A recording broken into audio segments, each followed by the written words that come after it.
or workshop being the January 29th council workshop, 7 o'clock.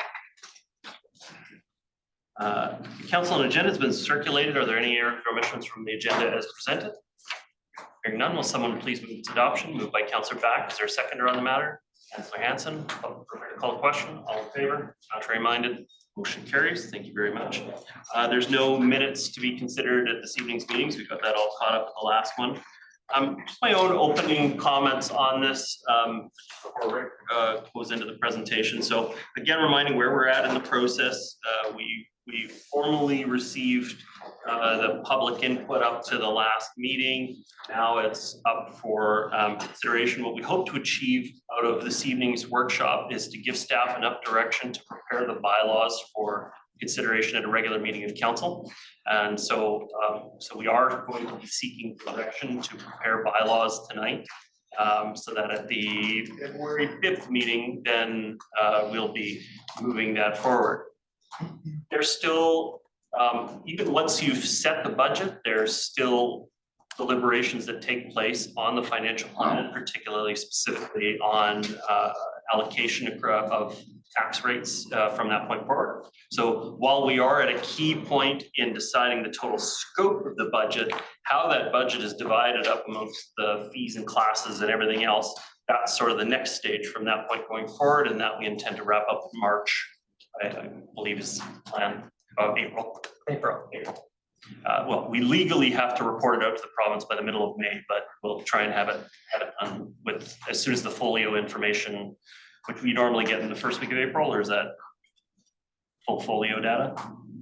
There's a refresh towards the end of March. End of March. So then we give you the final details after that, and that's the next step.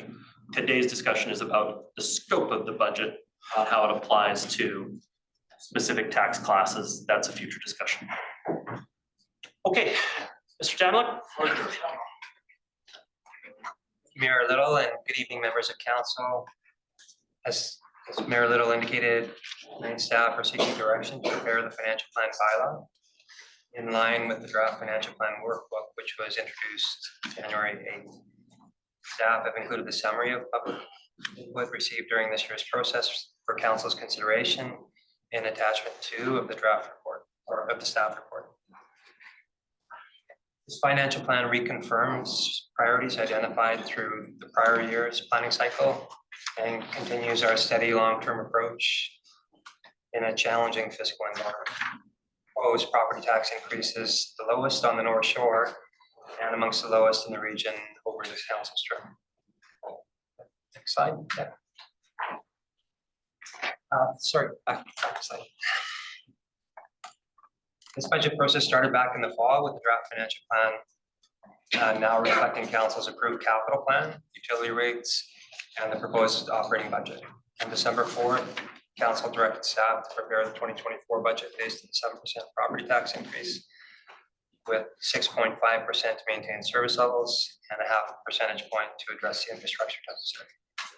Draft financial plan workbook was introduced to council and the public in early January, and since then staff have received and answered the public's questions and met with the community associations on January 17th. Next slide, please. During last year's planning cycle, we received record public input due in part to efforts taken to raise public awareness and ensure the community's priorities were reflected in the plan over this council's term. As this plan is a reconfirmation of priorities identified through last year's cycle, public input was more consistent with years prior to 2023. The top themes this year were active transportation and affordability. Next slide. During the planning cycle, council provided direction to staff to maintain service levels and to address the infrastructure deficit. Through the public's input and council's discussion on January 22nd, we also heard a desire to improve the general understanding of the budget and how it connects with other strategic plans. There's also a strong interest in addressing the longer term issues in a more meaningful way, especially due to rising costs in the region and uncertainty around the new housing legislation. Next slide, please. This slide breaks down the property tax increase for this year, including the 6.5% increase to maintain service levels and the additional 0.5 percentage point to address the infrastructure deficit. While the increase is higher than normal, it is consistent regionally despite higher construction costs on the North Shore. And the budget is both conservative and realistic, reflecting our fixed costs as well as a 0.5 percentage point target for savings. Next slide, please. Slide illustrates the impacts on residents and businesses with the annual impact of the proposed property tax increase on the average home at $180 and on the median business property at $425, which is deductible for income tax purposes. Next slide. This slide is a little bit busy, but this was an area that council expressed an interest in at the January 22nd meeting. And so what we're seeing here is the total taxes payable, including the other taxing authorities. So this slide shows the total taxes and utility fees payable for 2023. The figures for 2024 are not yet released.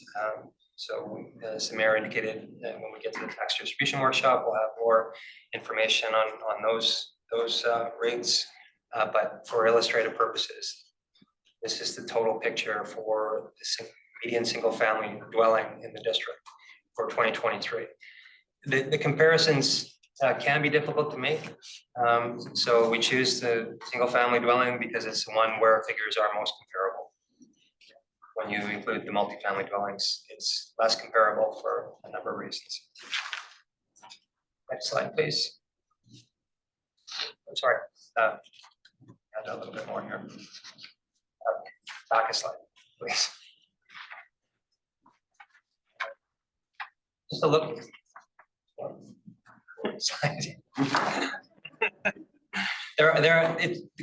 Context is important when you're looking at this slide because there are many factors that influence what this looks like.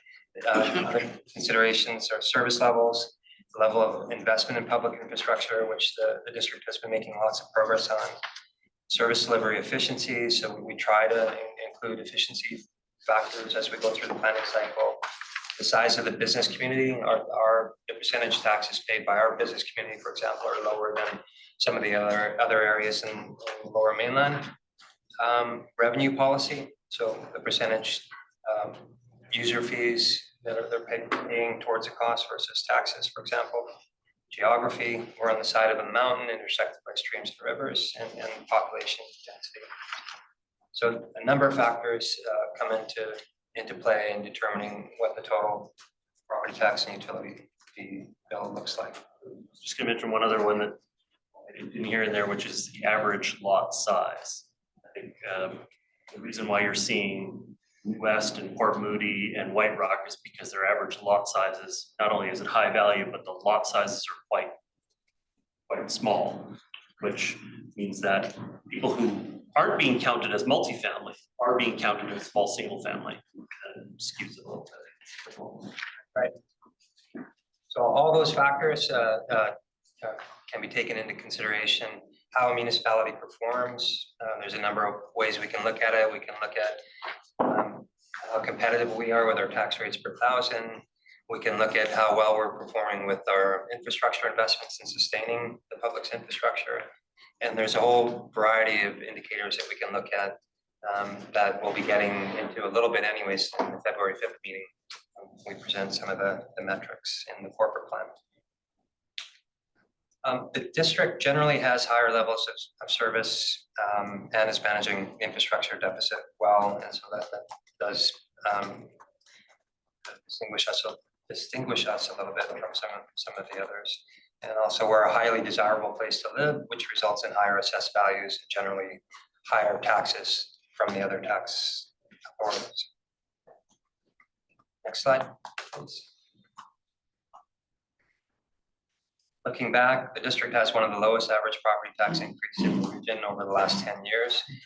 Over that time, we've done a number of things working through council and seen an increase in funding for infrastructure. There's been additional funding and land set aside for housing and transportation. And we've increased funding to address the climate emergency. So looking at that average 10-year increase of 3% and all of those additional investments that have been made. Through our assessment, using provincial data, we can see that municipalities that are not addressing their infrastructure deficit or are relying on growth in the short term generally can see lower rates for a year or two, but inevitably they see higher rates in the outer years. And when you look at municipalities with lower rates this year, if you look to some of their projections in the outer years, you can see that their outer years are coming in higher than their rates this year. So it's just another consideration for council. Next slide. How many slides have you got? It's the last slide. Well, Actually, sorry, two more. Looking to the long term, we're seeing more interest provincially and nationally on improving the state of municipal finances. Our financial planning framework, we feel, is strong and enables us to maintain and adjust service levels as we grow and to ensure alignment with the corporate plan. As new gaps are now emerging due to senior government initiatives, we'll continue to advocate for additional supports through the province and the federal government. And as always, we'll continue to assess our ongoing risks and opportunities, set appropriate funding levels for infrastructure and limits on debt, while remaining competitive with our property taxes in the region. And finally, we aim to improve the public's understanding of the budget and continue to maintain a flexible rolling financial plan with opportunities for amendment each spring and fall. The final slide. In summary, staff are seeking direction to prepare the financial plan bylaw tonight in line with the draft financial plan workbook introduced January 8th. This plan reconfirms priorities identified through last year's planning cycle and continues our steady long-term approach in a challenging fiscal environment. And the proposed property tax increase is the lowest on the North Shore and amongst the lowest in the region over this council's term. With that, I'll thank you very much. My own comments on the matter.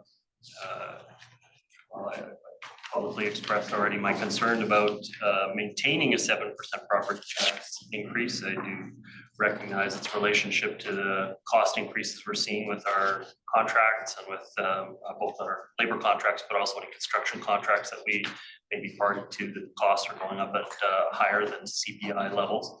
And so municipalities are hit by it to a higher degree. This doesn't represent us dramatically increasing our core services or some other piece like that. This is largely state of good repair in terms of our organization and our services. And it's just unfortunately the reality of the budget balancing itself, as it were, and that you're going to have higher inflation periods of time. So I will be supporting preparing the bylaws based on this as we go forward. One thing I wanted to comment on, though, I'd love to hear other members of council's comments on it, is that I am very concerned about how tenuous a lot of our small businesses are really struggling right now. And it is broader than us. I mean, you definitely hear it in every corner of British Columbia that businesses are having trouble repaying the debts that were extended during COVID, but also triple net leases are going to be hammering a number of businesses in our community. And I do hope that as we move forward in this process and head towards tax distribution deliberations, that we make sure there are options discussed to try to offer some relief to our businesses. I know the challenge in that is always that you can't be specific. You can't say the mom and pops are going to get a little bit of a break every time you do. Overwhelmingly, you're giving the exact same break to large multinational corporations because you have to make changes at that class level. But I still think, with the number of restaurants we've seen close recently, again, not unique to North Vancouver, but they have the added pressure of a very high cost of living affecting them as well. I think we're going to need to take some action to exercise some relief in the small business fields. So as we go forward into that distribution discussion, I'd like to see some options presented that represent what that look like. And so to be clear that even though this is moving forward at a 7%, that doesn't automatically mean that everyone can just look at their assessed values and determine from the 7% increase. That is a later discussion that we have to have. And in it, I'd like us to talk about some relief direct towards our small businesses, if that's possible. Okay, I've got councillors Back, Murray, and Hanson. Thank you, Mayor Little. First of all, I want to thank staff for, as always, all the work that goes into the budget process, particularly over the last couple of years when these have been challenging times to try to balance out priorities and at the same time respect the fact that we want to keep these increases as low as possible. I do agree with the mayor's comments. I'll be supporting the direction that staff are recommending here. I have concerns with seeing this level of increase, year after year, but I think that we all probably share that. And as we look to the future, hope that we won't have to see these sort of increases every year. But I appreciate the work that's gone into trying to keep it as low as possible while still delivering on the sort of priorities that we've talked about and that we heard throughout the last budget. Unprecedented sort of levels of public input in the last budget last year. Interesting that the top themes that we're hearing this year through the public input process were active transportation at the top and affordability. I think those two things are linked in many ways. And I know that we approved our capital plan earlier in December. We approved it early so that we could continue to deliver on these capital projects, which I think we've heard loud and clear from the residents. They want to see move forward. So I hope that we're not pulling back in any way on any of our active transportation promises, as well as all of the other great work that's happening in so many areas of the municipality. I'm glad that the mayor brought up the issue of looking to the small business community and the challenges that they're facing, because I certainly hear those challenges in talking to lots of the business owners in the community. And I know triple net leases always make it a challenge when those taxes are passed on to the business owners. So I'm glad that we're embarking on the economic development strategy process right now. And I hope that through that we'll learn even more about what some of these challenges are that small businesses are facing. And, while it may be a challenge to help them from a property tax perspective, that there's other ways that we can help them, maybe, with some of the regulations that are in place that may be able to help them in other ways.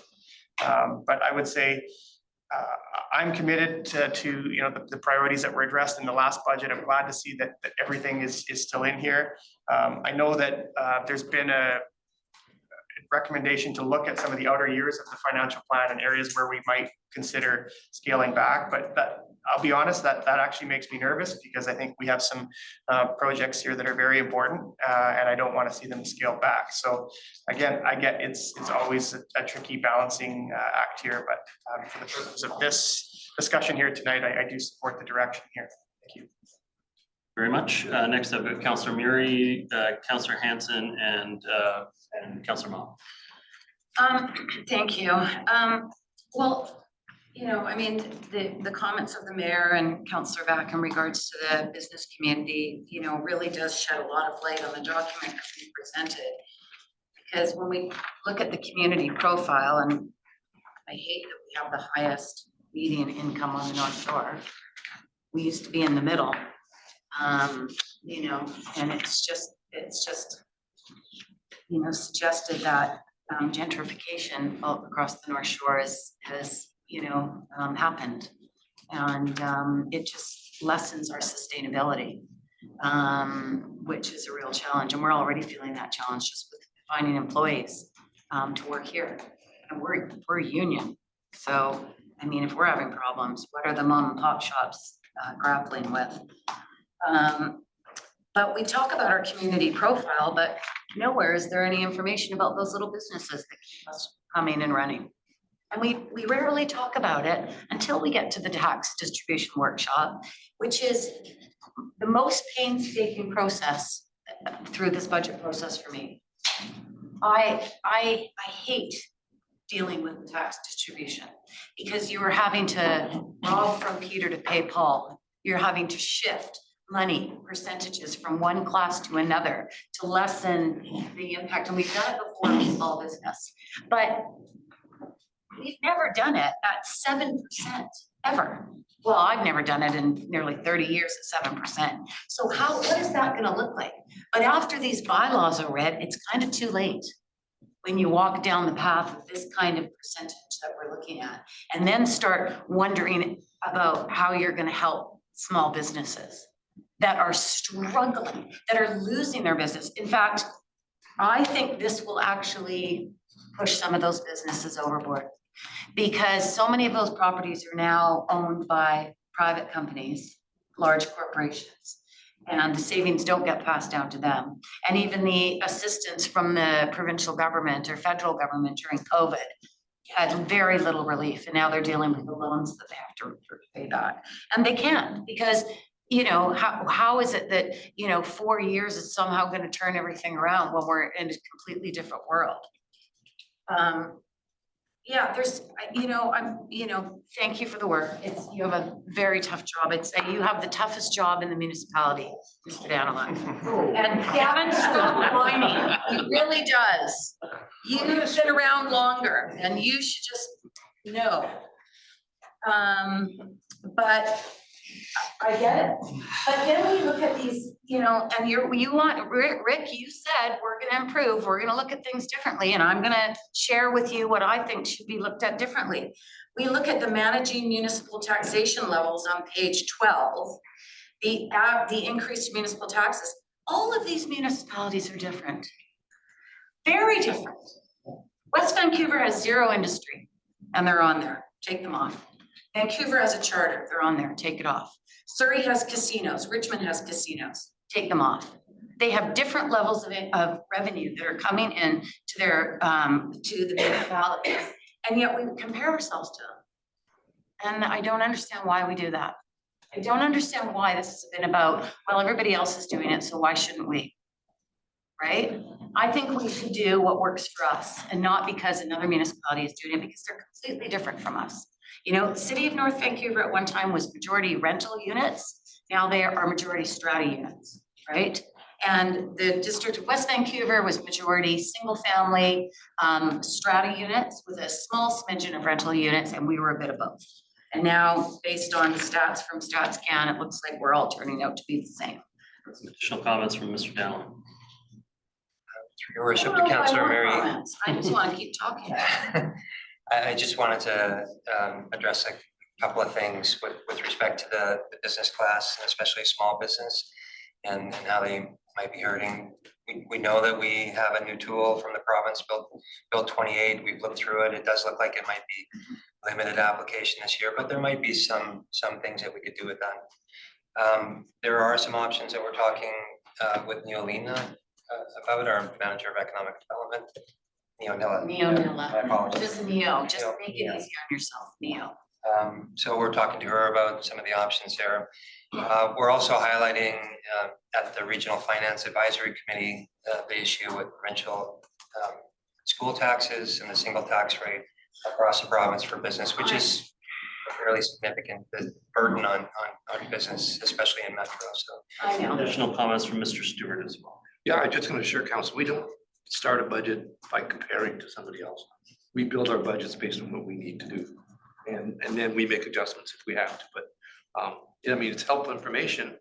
And the average taxpayer may want to know what's happening down in the city in West Vancouver, but you're absolutely right. It's very, very hard to make actual comparisons. I remember I did a benchmarking exercise about 20 years ago.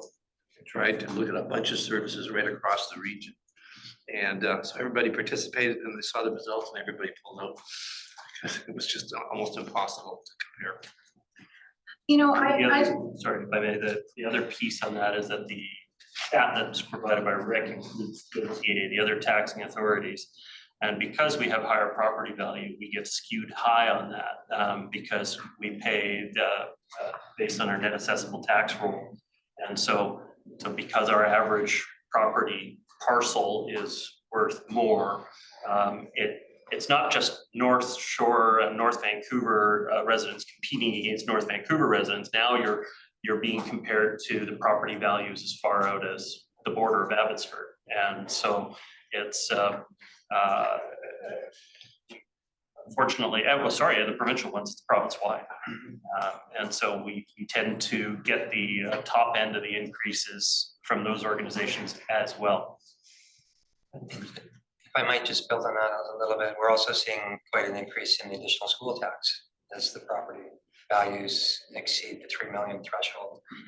And that starts to apply as well, so. So I share all those points because it's communication material and a report and a budget that was given to council and it's shared with the community. And I don't think you can just, look at it and go, oh, okay, that's how it works. Like one part of it at the beginning talks about how we have no single family units have gone down, and single family units have gone down. Oh, here it is. Single family homes dropped by 3%, and apartments have gone up. I'm sorry, I had to chuckle, but it was because the apartments went up because we tore down the single family homes. That's why that happened. But it makes it sound like nobody's building single family homes anymore. It was because we demolished them to build apartments. So it's how people read it, and it's how it's presented, and it's how you're trying to get a message across. And I just like to be really clear, because I think stuff like this, you can always read it in different ways. I share Councillor Back's concern when we read in the document and to try to calm us. We are told that in future years, we can look at, pulling back or making some changes or trying to, reduce the impacts of these tax increases that we're looking at. And, I can't help but, and I said this to you earlier, I can't help but point out that the Spirit Trail was a legacy program from the 2010 Olympics. And our part is still not done. And I can look at the artificial turf field at Inter River that was committed 4 councils ago, 4 or 5. Were you around when we did that? Do you remember? Maybe at the beginning. So quite a number of councils ago, we decided that we were going to do this artificial turf field. And then this year or last year, it bubbled up during the election, or the previous year, it bubbled up during the election. It was like, where is this? And it got pushed off. And, we've asked this question about, how do we prioritize? When I look at the town centers, they're the priority. When I look at everything else, it's not. And I just continually have a fundamental problem with that. I think there has to be, and we talk in this document about balance. And I mean, I think that you can go and look at some of our facilities. We were talking about Lynn Valley Village tonight. It needs some work. The maintenance isn't being done well on it. We can go into Kate's Park. We can look at the trails. I was down there yesterday, and I'm not sure if the balance is as balanced as staff may think it's balanced from the perspective of the workload and where it fits into the budget. But these kinds of things get pushed off, and I agree with Councillor Batt. It makes me nervous that some of these things that were council's priorities a long time ago that have been pushed down the road are going to get pushed down the road again. And yet there's areas of our community, like the town centers, that are very high on the priority list. I don't think either of them is more important than the other. I think they're both the same. They're both parts of our community, like the business community. We haven't talked in this budget about the business community, impact to the business community, understanding what 7% is going to look like to the business community. There's been no presentation on it. Everything talks about single family homes and apartments. And there's been no discussion in this council about the business community. And who's the ones that we hear from during the tax rate distribution bylaw? The business community. We heard from small business, heavy industry. We hear, but number of you were on council then, and we did hear from the small business community because they were being hit like huge. And we had a challenge when we blanket zoned Marine Drive, and we almost lost the tomahawk because all of a sudden it raised the value of all the land around it, and their taxes went up 700% in selling burgers and hot chocolate and big breakfasts. So, I just feel like there's gaps. And, like Gavin knows everything about what's going on in the rivers and the mountains and the roads. And Dan knows everything going on, even more than we know about anything, and planning and the provincial legislation. You know everything about the money. But I don't think we at this table, and I'll speak for myself, I don't think I have all of the information.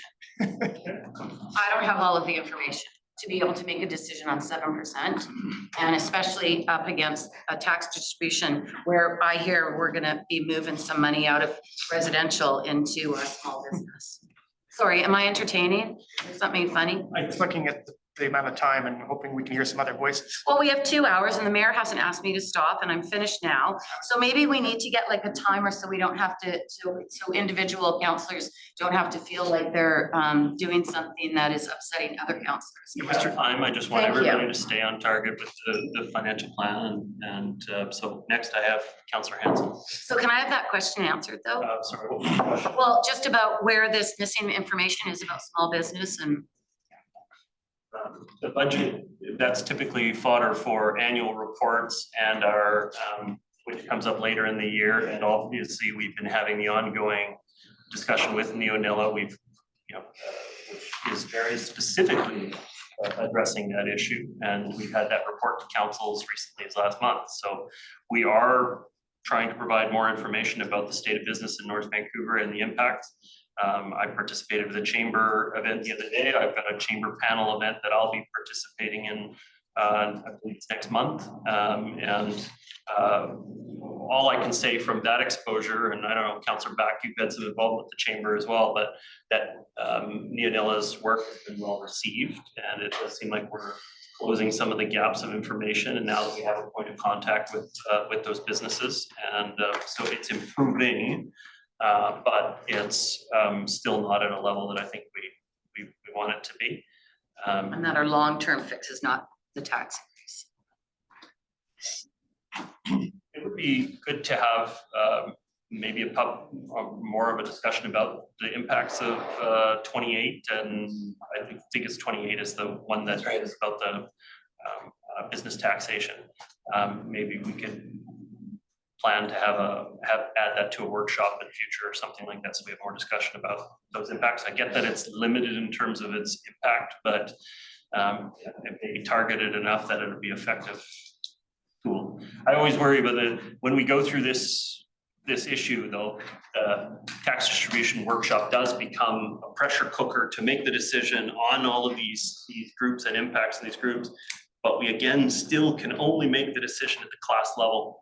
And overwhelmingly, we're not focusing that support where we have businesses that are teetering. Unfortunately, those businesses have to apply to their landowners for relief on their on their rents, and ultimately that's one of the only tools that they actually have. So.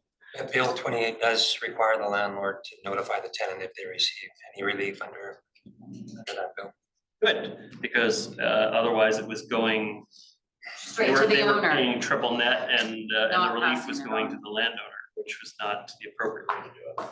I've got Councillors Hanson and Moss.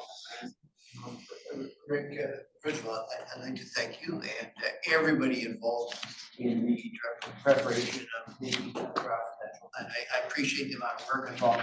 I also increasingly over the last 10 years have appreciated the amount of expertise involved. And I respect the fact that we're being well led with respect to financial matters in the district. Appreciate the comments from you, Mayor Lynn, with my fellow councillors, both today and in the events leading up to this workshop, specifically last week. As we've heard before, much has changed since the 2022 election. 2022 election, we were still basically talking about 2% for inflation and 1% for infrastructure. And of course, now that looks like a distant memory. We've witnessed persistent high inflation, which is having a particular significant impact on the operations of a local government, especially in the area of infrastructure. We now we've heard about increased demands being placed on the district by provincial government with respect to zoning and their provincial housing initiatives impose demands upon us. Significant issues exist as to the potential costs associated with the North Shore wastewater treatment. We've heard about that, not to mention Iona. The investment climate has changed, different cost of borrowing. And it's in this environment that we have to balance our demands, both as against costs of taxation and services, but also, as has been said, I think Councillor Back said it earlier today, perhaps it was you, Rick, with respect to the future and the present. We could have very low taxes if we wanted, but we'd pay the price down the road and it wouldn't be a prominent move with respect to our community on a sustained basis. So our mission, as they say, it's a balancing act. It's a balancing act as against maintaining the integrity of our finances, maintaining the integrity of our service levels, making appropriate investments in infrastructure, and keeping our taxes low.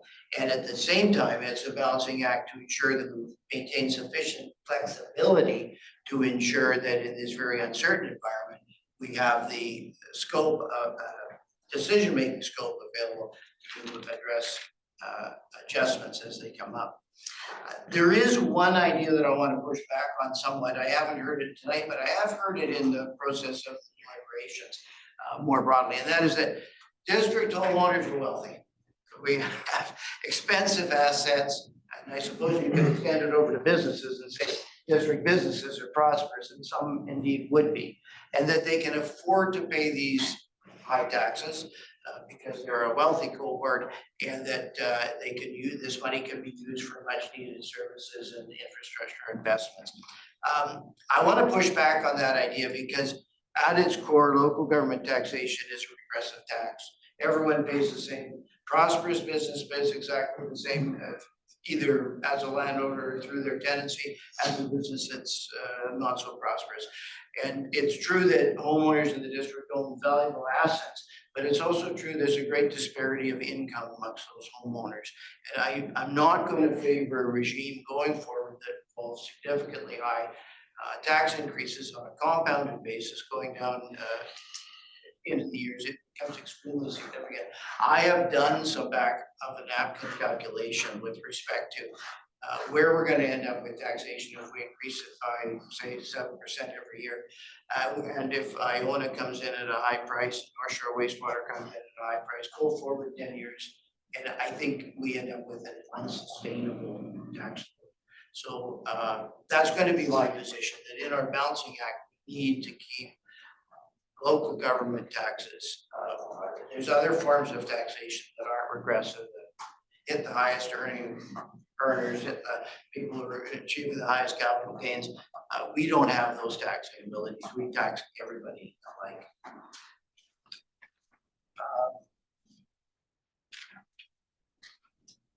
So having said all of that, from my part, I do think, and I've said this before, I do think that the current plan broadly strikes the right balance in terms of fiscal prudence, maintaining service levels. It does set aside 0.5% allocation for infrastructure. That leaves a 6.5% tax increase to address operational demands. Going forward, my wish would be threefold. One is that we're keep our taxes at a lower level of increase. Secondly, we increase our allocation to infrastructure to 1%. And finally, we maintain our service levels and our promises with respect to active transportation and housing. That all may become impossible. And it may be that this council and other councils beyond it are going to have to make some very challenging decisions with respect to the balancing act. With that said, I am supporting, as my comment indicated, the 7%. Kate, I thank you for the work you've done. And as I said at the beginning of my comments, I have become significantly respectful of the expertise involved in the district's finance department. And I'm very grateful that that expertise is being applied and will continue to be applied to these challenging budgeting issues as we go forward. Thank you, Councillor Hanson. Next I have Councillor Mott, followed by Councillor Pope. Thank you. And I want to thank all the staff who worked on this, and for you, Rick, for taking some time to meet with me last week to better understand everything that's going on here. There's a lot. No one that I know wants to pay more taxes. That's just a given. This tax increase is going to impact everyone, residents, businesses, people that have to come here to work will be impacted as well. I'm not excited about the proposed 7% increase, but based on our discussion, my understanding is this is pretty much a status quo budget, that cost and inflation has gone up. It's a little different from last year. I think other councillors mentioned it, that we put a focus on active transportation and artificial turf fields, which I fully supported, but there aren't any really real new programs this year. Thanks to the wisdom of previous councils, we do have programs in place to maintain our infrastructure. I'd like to see that maintained, because I think cuts there are either not possible or probably unwise. We either pay now or actually pay more later. And I just think about the recent atmospheric river.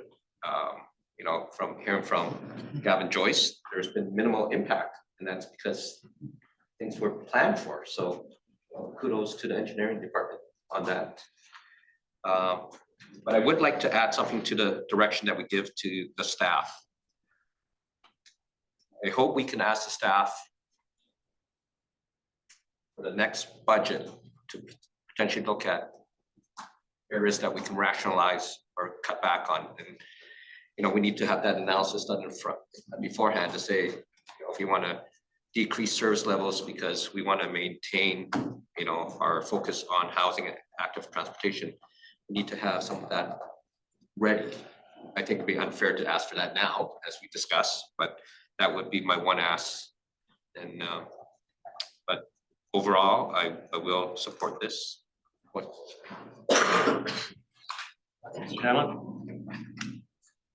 Through Mayor Little to Councillor Ma, just a brief point. We do monitor risks and opportunities and generally review operations for efficiency, but we can definitely have a closer eye on that and include some of that discussion in the annual planning cycle.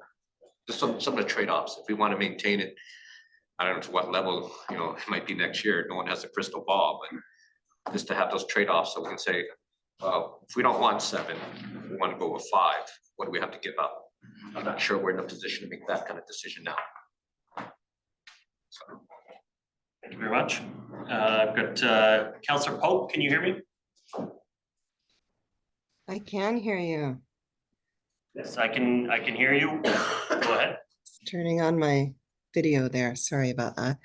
Thanks very much. I thank you to the staff for putting together this complex budget. I feel that it reaffirms our budget deliberations of a year ago, and it commits to the things our community has asked for and demanded in last year's budget, including climate action, prioritizing active transportation. But I do have a couple of questions, and one of them is about the housing affordability piece. I don't quite understand why there's no funding for affordable housing when that is such a priority for council. There's 0 for 2024, 4.6% for 2025. And I note that the city of North Van just committed 55 million to fast tracking social housing in the city, which I think is brilliant. And I'm wondering why we're not allocating any funding to affordable housing. Dalek? The budget workbook in the capital summary page, sorry, I don't have the page number in front of me, but it Page does, 16. thank you. It does spell out in the footnote there what the provisions for affordable housing are. I think it's up to almost $70 million in land, if I'm not mistaken, and the actual cash contributions in the range of $19 million. The reason there's nothing in place for 2024 is we do have a number of in-stream applications, and as Mr. Milburn's team works through the other initiatives, they do take time. And so they're reflected in the years that they're anticipated to realize. It's 66 million for 3.3 hectares and 19 million and change for the capital. If I could just also comment on that, Councillor Pope. We are gonna have to change how we approach that to some degree because we've used our negotiating power through community amenity contributions to, in many cases, negotiate in affordable housing components or acquire land that we can then use for other benefits. There is going to be a process of converting over to flat rate community benefits rather than those negotiated CAC uplifts. And so that should create a new source of funds that, we should have some flexibility over applying in that. But I will say most of those big acquisitions and contributions from the district were part of development negotiations or long held district land that we contributed to them in the past. That doesn't, and the council can going forward, can make decisions on case by case basis as to waive DCCs as a contribution to school where we see opportunity to produce affordable housing. And so just because it's not budgeted doesn't mean that it is not still an option available to the council at the time those decisions are made. But the point is, like, where is all that money that's gone to community amenity contributions that could have been targeted to affordable housing? And why isn't it in 2024's budget? It has been. It's been applied to countless affordable units that have been produced in the last 10 years in the district of North Vancouver. And so the money is in the affordable units that were produced, starting with CLIN 65, 70 units that were produced in there. That was sort of the first one that came out after the OCP was adopted. But every project that we've sought affordable housing units, the money goes and gets pumped back into those, into the production of those units. We just know that it's not enough. Otherwise, we wouldn't be in the housing crisis that we're in, but I'll move on. So picking up on what Councillor Murray and Back have pointed out, I too am concerned about a work being delayed or pushed off altogether.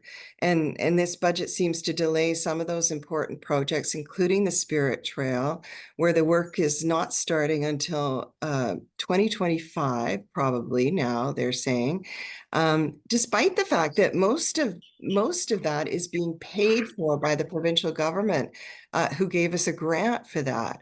So I don't understand why there would be a need to delay the start of the Spirit Trail, or delays in making our streets safer for pedestrians and cyclists on any other route.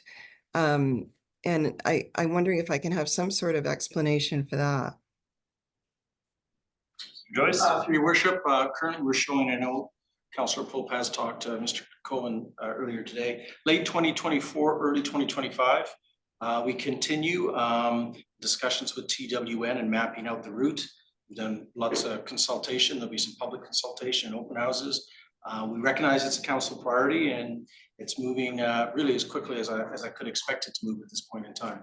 That doesn't represent a delay. That was the planned time for it at the time it was adopted in the work plan, correct? And Mr. Dalek may want to point this out as well, but within the budget, it shows us 20 million, but we're seeking half of that money from other levels of government as well to move this along to implementation.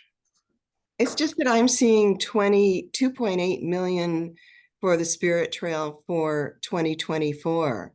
And I'm pretty sure, and that work isn't even scheduled to begin maybe until the end of this year. So if 2.8 million is being spent on the Spirit Trail this year, why isn't more work planned than just consultations and assessments? It doesn't. Your worship, that would be all the soft costs, the planning, procurement, and design, all the work that goes in to take it to the point where you can turn it over to the contractor and have it built. So that would occur in 2025 if we get through the 2024. Your worship, you did point out about not having full acceptance by TWN last time. We had those discussions and that position has not changed. I'll tell council that now in regard to the Dollarton Highway and a route through their lands. So that's another issue we'll have to deal with their council and our council. I'm sorry, Mr. Joyce, but I didn't quite get what you said about the 2.8. Are you saying that the 2.8 million that is allocated for this year for the Spirit Trail, that money is going to be all used up this year for these consultations? No, your worship, it would be what we call soft costs. That would be assessments, geotech work, design, using consultants to design the routes, all the work that goes into taking a project to the point where you can start construction, which would occur in 2025.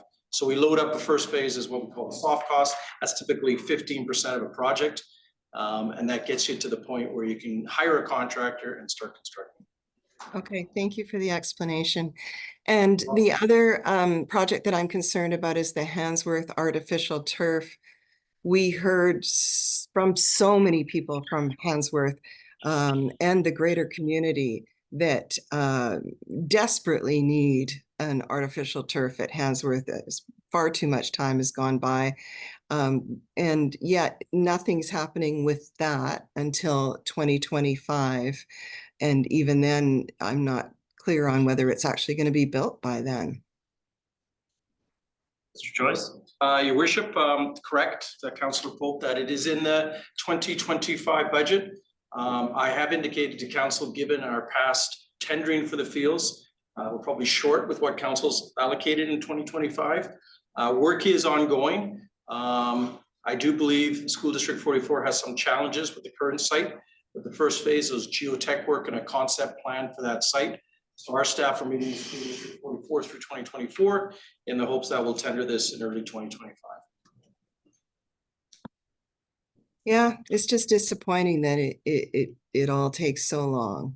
When so many kids, including my own daughter, have now gone through an entire high school without an artificial turf. She's hopefully going to be graduating this year, and there has never been a turf since she's been there, or any track.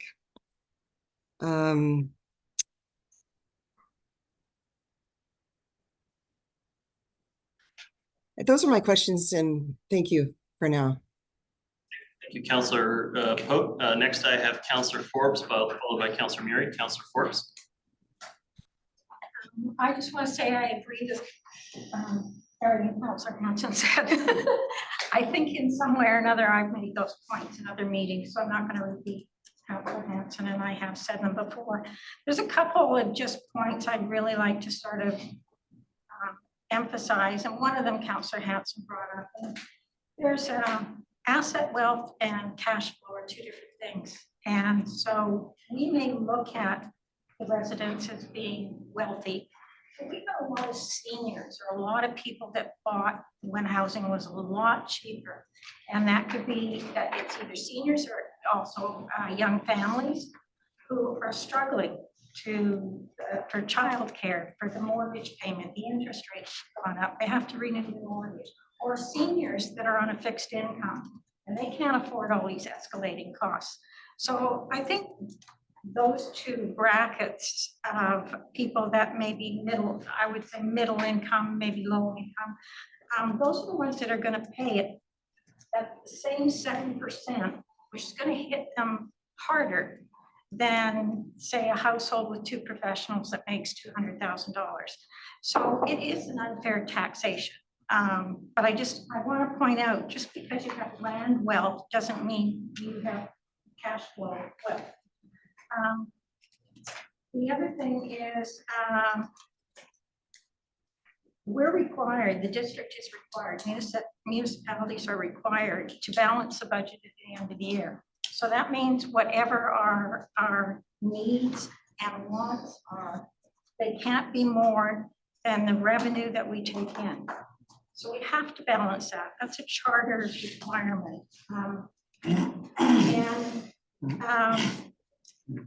Sometimes revenue is reflected differently depending on timing of when that revenue is recognized, which then advances why something doesn't show in 1 year, but it's in the next year. That's a whole other discussion, but that's why sometimes it's just timing. It's not that anything's being left out or dropped. The other thing is the flexibility that Councillor Hanson mentioned. That's why we have the reserves. The reserves are what allow us the flexibility with our capital, with our operations, with our risk. And so that's why we try to set aside our reserves. And our reserves are going down. We've had to draw on them, and we're going to draw on them for this budget as well. And we're drawing on them more than we usually are. I believe 2 of them are going to start looking at a negative unless we get a solution for that. In the outer years. Yeah. So it's really important that you can't just take your money from the reserves unless you have a way to backfill it for future needs and wants. The other thing is, I believe you're having the provincial government is now going to mandate a 20-year rolling budget. Through your worship, Councillor Forbes, it's true with the new housing legislation, they're extending that time horizon for planning to 20 years. So we'll be working with planning and engineering on doing that. But not actually creating a 20-year financial plan. It's more than Capital plan. 20 years will be. Growth in capital to set the appropriate charges for development. I feel really sorry for you guys. I know how much work you always have to do every year for this 5-year plan, and you get this specific as this. Trying to go out 20 years, to me, almost seems ridiculous in one way, because look how much things have changed in the last 5 years. So, the amount of resources we're going to use to sort of do whatever amount of planning you have to do for 20 years could be better spent in other areas. So that really bothers me. And the one last thing is, I believe when council asked you to go away and come up with a 6.5 and 0.5 budget, we also asked that you come back with capital adjustments that can be made or looking at capital in April. That's true. So we will be reviewing that in April, and that's before we actually have to, I guess the tax rate is in April as well, right? Or April, yeah. Anyway, I know you guys know about it, and we specifically asked for information about capital projects and any adjustments or what we can do about it. So, and just one last comment I'd like to make, what Councillor Pope said about Hansworth, her daughter not having a field for her whole time at school. And there's a whole bunch of circumstances around the other fields that had priority that come in before sort of the Hansworth was able to get on board, and before, because we have to negotiate with the school board, we have to work with the school board as well. So that, but the Argyle field, there were a lot of people calling me too, and said their son's gone through the whole Argyle, graduated, and never had a field to play football on. So it's we're trying our best to do what we can with the resources we have and the amount of asks that we have.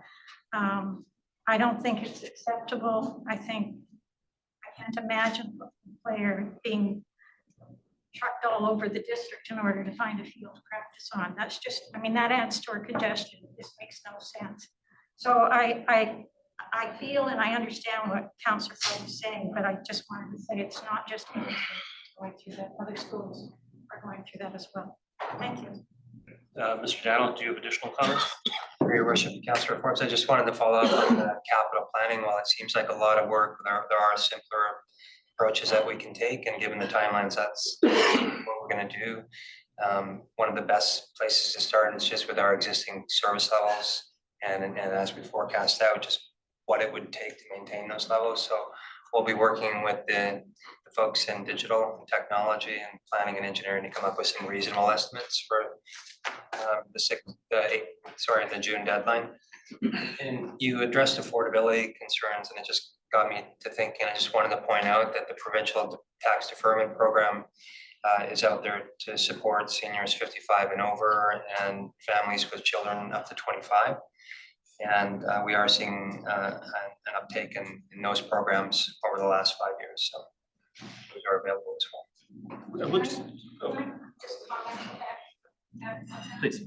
A lot of seniors, again, aren't cash rich, so deferring is fine as long as you're not trying to keep that equity for your family after they passed on. So a lot of seniors look at deferring taxes as being going farther in the hole the more they defer them. So I don't know if there's any way that we can explain that better, or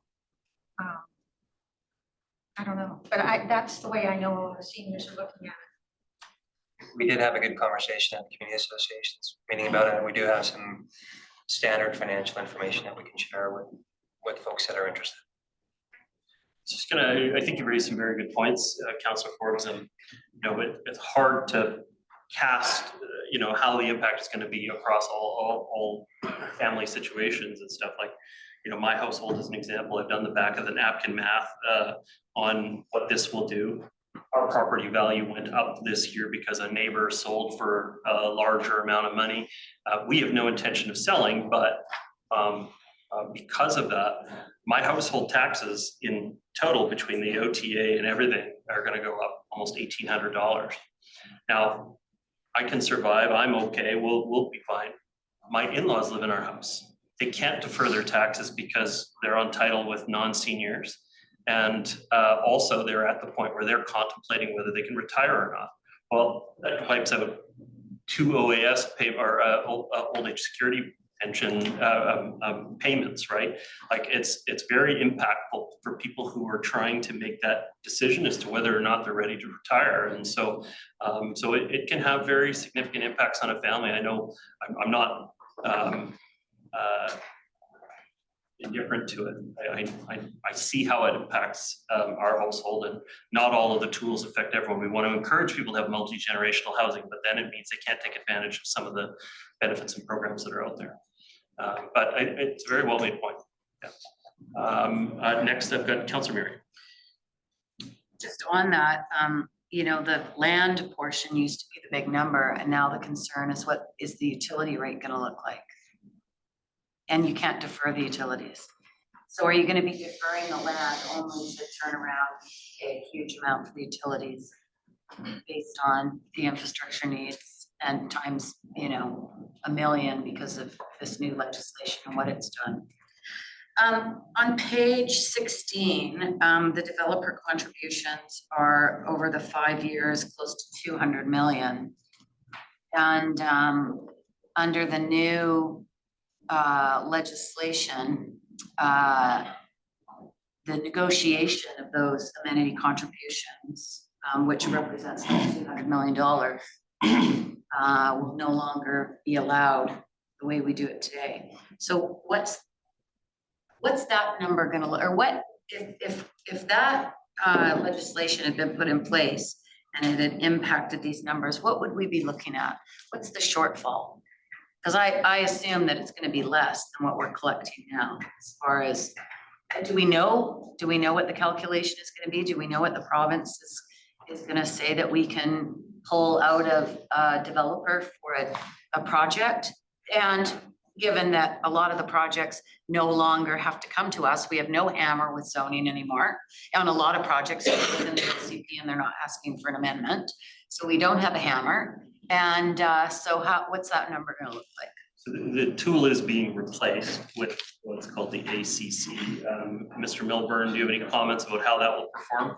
Sure, so the province indicated that they recognized there would be significant changes to the zoning processes. And created a system allowing council to bylaw called amenity cost charge bylaw that would in many ways replace the amenity collection negotiation that occurs at rezoning and replace it with a system very similar to development cost charges that would be triggered at the time of subdivision or building permit. Amenity cost charges in that new world though does not include housing, okay, as one of the amenities listed. So we have asked the province to evaluate what other tools are available to us to help us with that, because Bill 44 in a significant way diminished our opportunity to negotiate for bonus density in exchange for housing. So we don't know, unfortunately, and I hear the question from Councillor Murray. There is some answers to these questions that we don't currently have. However, we are working diligently through the legislation and have dedicated staff to generate scenarios, to look at development and how it could occur so that we can come back and give council advice on how to adjust our approach. I feel bad that we don't have all those answers right now, but the legislative environment is continuing to evolve as well, and the province continues to publish new information. And we'll bring that forward to council as soon as it's available and continue to provide the advice and adjust as we learn more. So in future budgets, we can have sufficient funds. In addition, I'll just note that we, of course, are applying for every potential partnership source for affordable housing on district lands and throughout the community. We recognize that there's going to be multiple sources that we're going to have to pursue in order to achieve council's objectives for supporting social housing. So that would go to Councillor Pope's question. My question is, how would these numbers change? And we don't really know that yet. We don't know how the numbers would change, even with the bylaw that Mr. Milburn's talked about. Gentlemen. So one thing that's new from the provincial legislation is they're very clear that it has to be distinct. So you can't use ACCs towards DCCs or vice versa. You can't use the ACCs toward or combine them with density bonusing. They're very clearly separate, and so that's one thing that's different.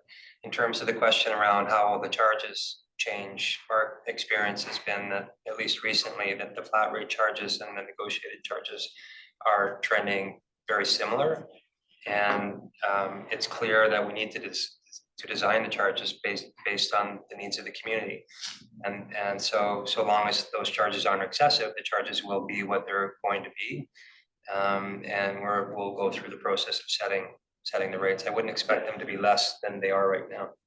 That's the important point. It is our council that will be deciding the rate for the district of North Vancouver based on us determining what we need to recover of a projected growth in the community. It just won't be like a CAC negotiation where the uplift guides us to be a flat rate. And just echo Dan's comments. There's new information coming out, so. I think it just sort of highlights, I mean, Councillor Forbes said, how can you plan 20 years in advance because everything changes in 5 years or a year. Look at COVID. But you look at these numbers, the way they jump out are all over the place, 17, 13, 30, 38, and then jumps up to 93. You really have to look at those numbers, and that revenue is all based on development. And these numbers, I'd love to see the previous 5 years of what those numbers look like.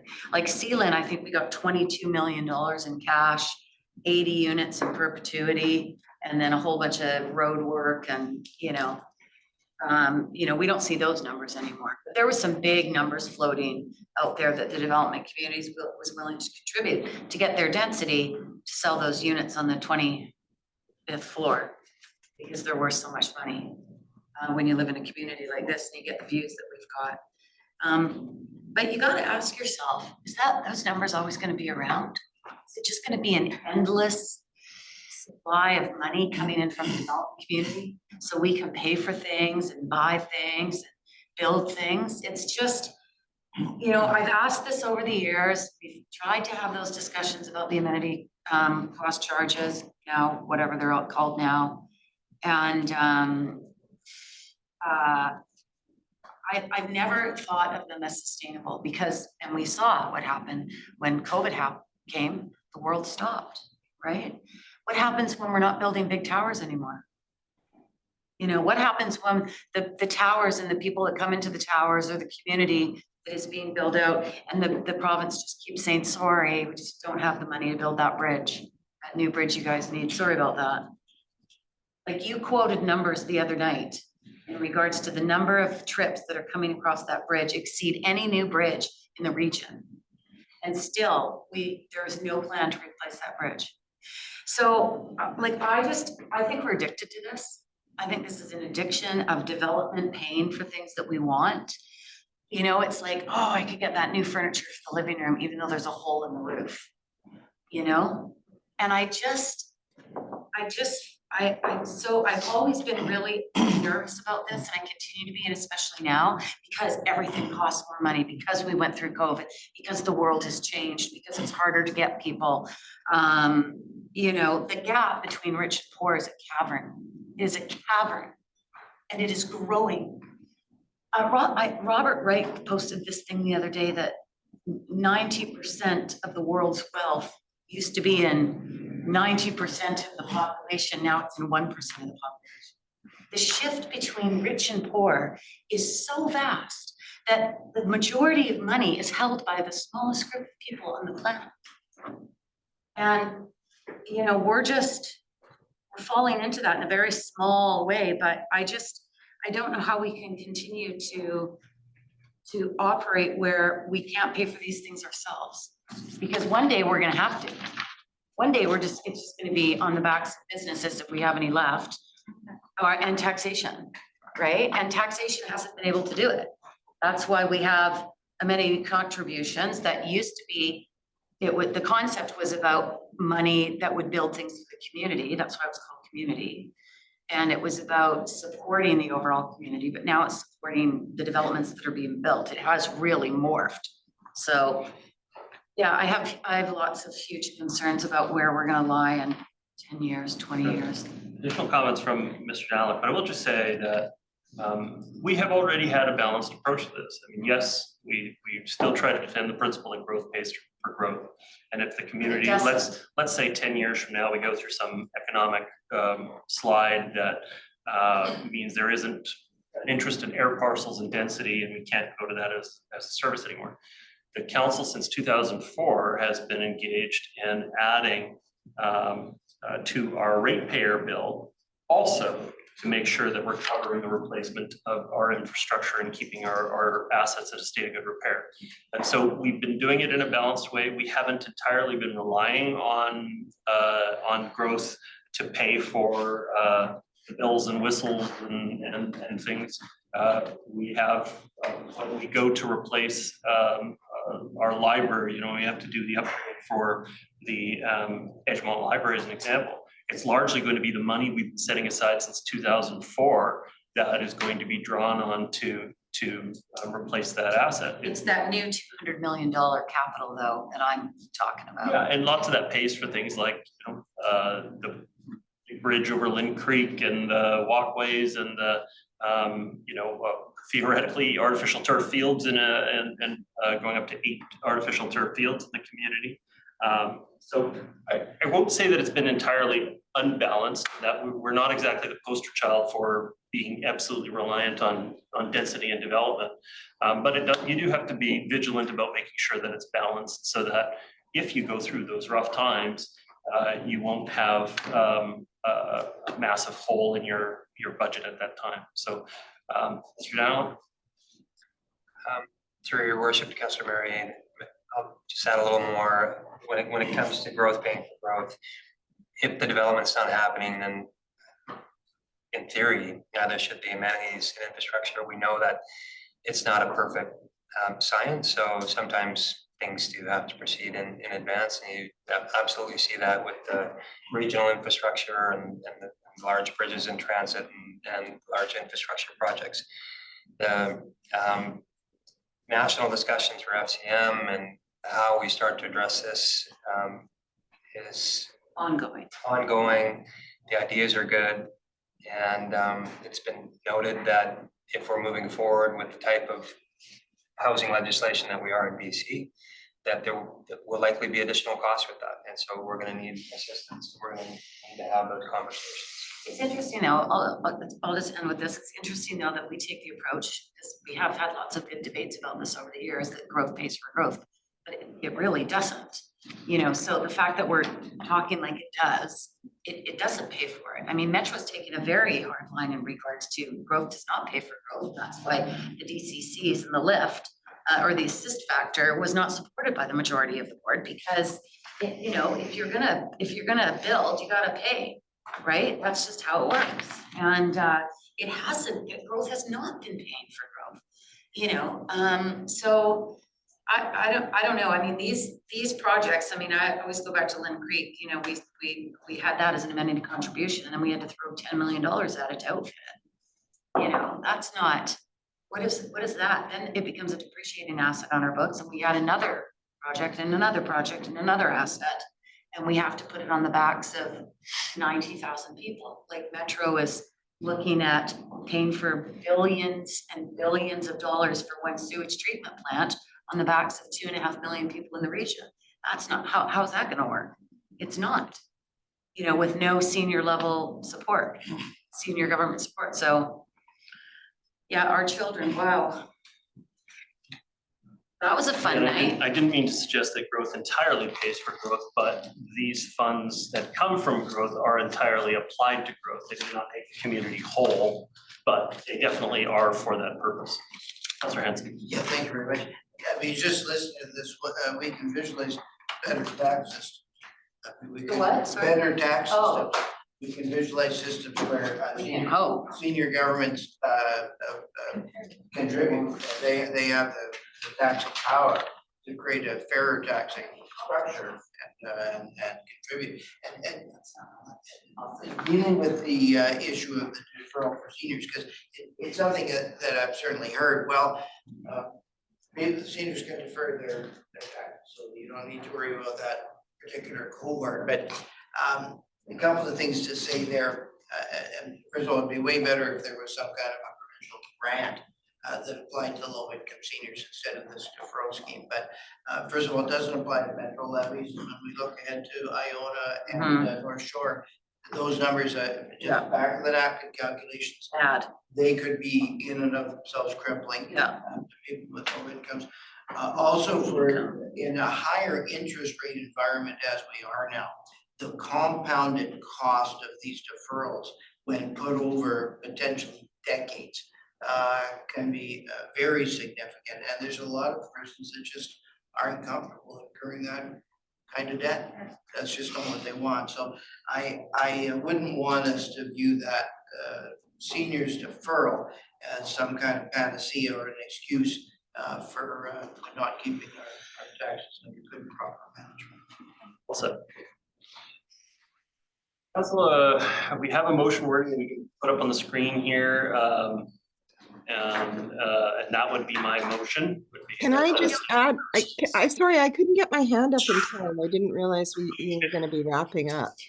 No, I won't go to the vote yet then, that's okay, but Councillor Pope, what's your comment? Hang on, I'll just get my video back on here. Or not. There we go. I just wanted to mention, pick up on the fact on page 7, in the lower part of page 7, there is again the reference to a commitment for staff to bring back options to scale back the budget in the years 2025 to 2028. And I just want to ask the question, how can the public be confident that what they've fought so hard for this past year, and especially during the last round budget deliberations. When we heard from so many people about the need for active transportation, not 5 years down the road from now, but now. And we do need it to meet the OCP of being 30% alternate forms of transportation, non-cars, within the next 6 years. And we're just so far off of that. It's such a long ways off that how can the public be confident that all of these important issues in people's lives, active transportation, artificial turf fields, and of course, affordable housing won't be cut in the next round? If I may say though, that our council can't bind the hands of future councils. They have to be able to make budgeting decisions going forward. The only thing we're committing to officially at this point is the 1 year that we'll post to the provincial government. I haven't heard around the council table a desire to significantly change our priorities going forward. That doesn't mean that it's inappropriate for the staff to make recommendations back to the council. For the next 2 years and a bit anyway, it will still be this group that's making that decision, and then an election will occur, and whoever's returned will have the custody of those decisions from that point forward. But while the financial plan is a 5-year plan, officially it's a 1-year budget. That's being passed, and so we've given that direction for this year where we're doing that. I don't know if that addresses it, or would you like further clarification from Mr. Daniluk? I think we're hearing a lot of concern, not just from me, but from others, and certainly from the many people who wrote to us or made their comments about the budget, that they are concerned about delays of some of these projects. They're very concerned. Yeah, okay, Mr. Daniluk, your comments? Through your worship, Councillor Pope, when we spoke about coming back in April, we were trying to address an imbalance in the capital reserve funds in the outer years, which is estimated to be $10 to $15 million, which is actually a small portion of the overall capital plan. And there's a number of options to address that we'll be exploring and bringing back. Thank you very much. I'm prepared to move the motion that we saw up on the screen, and seconded by Councillor Forbes. I don't have any further comments. Councillor Forbes, any further comments? Would any other council like to, member of council, Councillor Ma, you're humming and hawing over it. I just wanted that bit about potential options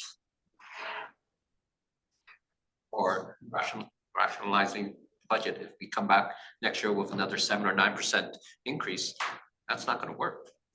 That's not the plan currently. What is the plan for the plan number for next year at this point? It's in the range of 5%.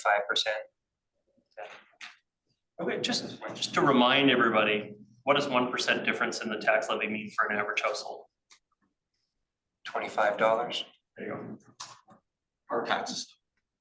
It doesn't mean that we have to, that you can let off the brakes or anything like this. You still have to be conscious of the impact on it.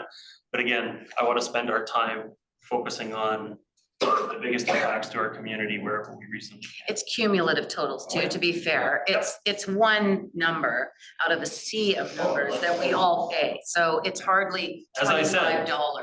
As I said, the increase that I'm going to see is about $1,800 this year. So it's very much affecting our household. But yeah. And the impact on compounding, 5, 7, 9. It's going to add up very quickly. Just to say that the difference between a 5% and a 7% is about $50 per household for our portion of its rent. The problem is Metro, the other portion. Absolutely, no question. And frankly, our normal amount we tax, not just the increase we tax, is obviously affecting people's decisions. As I said, in my case, I've got 2 members of my household who want to retire, but it's financially going to be a challenge, and more of these things aren't going to help. I don't see any additional hands to speak on the matter, so I'm prepared to call the question. Okay, I'll call the question. All those in favor? Contrary minded? Motion carries. So you have your direction to prepare the bylaws for the February 12th meeting, is that correct? February 5th. February 5th meeting. The agenda addendum this Friday. Thank you very much.